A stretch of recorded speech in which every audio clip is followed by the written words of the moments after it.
کبھی کبھی ملاقات ہوتی ہے ذرا ماڈرن سے نوجوان ہو اور بات ہو جائے، آپ کس کو پسند کرتے ہیں، آپ کن سے انسپائر ہیں، آئیڈیل کون ہے آپ کا؟ کوئی کہتا ہے فلاں فٹ بالر، فلاں کرکٹر، فلاں گلوکار، ماذ اللہ عجیب عجیب لوگوں نے اپنے آئیڈیل بنائے ہوئے ہیں، اپنے جس کو فالو کرتے ہیں، اس کو لائک کرتے ہیں، تصویریں رکھتے ہیں اس کی اپنے پاس۔ میں ان سب سے ایک سوال پوچھنا چاہتا ہوں، اتنا مشہور آدمی یا اتنا بڑا آدمی جس کو آپ بڑا سمجھتے ہیں، آپ کا وہ آئیڈیل ہے یا آپ اس کو فالو کرتے ہیں، کبھی ملاقات ہوئی اس سے؟ کہتے نہیں بہت بڑا آدمی ہے، ملاقات تو بڑی مشکل ہے۔ اچھا وہ آپ کو جانتا ہے؟ وہ مجھے کیسے جانے گا بھائی، وہ تو بہت بڑا آدمی ہے، مشہور آدمی ہے۔ کبھی اس نے آپ کے لیے کوئی اچھا کام کیا، کوئی آپ کا خیال رکھا؟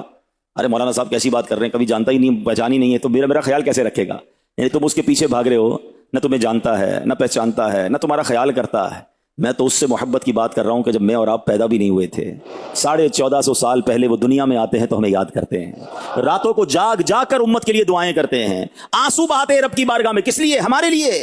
حج کو جاتے ہیں تب ہمیں یاد کرتے ہیں، معراج کی شب اللہ کی بارگاہ میں جاتے ہیں تب ہمیں یاد فرماتے ہیں، اور ہم ہیں کہ ہم انہیں بھول گئے ہیں، نہ سنتیں ان کی عمل کر رہے ہیں، نہ ان کے طریقے پر عمل کر رہے ہیں۔ ارے آئیڈیل اگر کوئی ہونا ہی چاہیے، اگر زندگی کسی کے نقش قدم پر گزارنی ہے، کسی پر اپنا سب کچھ وارنا ہے، تو خدا کی قسم رسول پاک علیہ الصلوۃ والسلام کی ذات کے علاوہ اور کوئی ذات نہیں ہے۔ سبحان اللہ۔ اسی بات کو بڑے دوسرے انداز میں اعلیٰ حضرت نے اللہ کی بارگاہ میں التجا کی کہ یا اللہ تیرے حبیب تو راتوں کو رو رو کر امت کے غم میں آنسوؤں کے دریا بہاتے رہے، اللہ اس مبارک دریا کے صدقے، ان آنسوؤں کے صدقے ہم پر جہنم کی آگ کو حرام قرار دے دے۔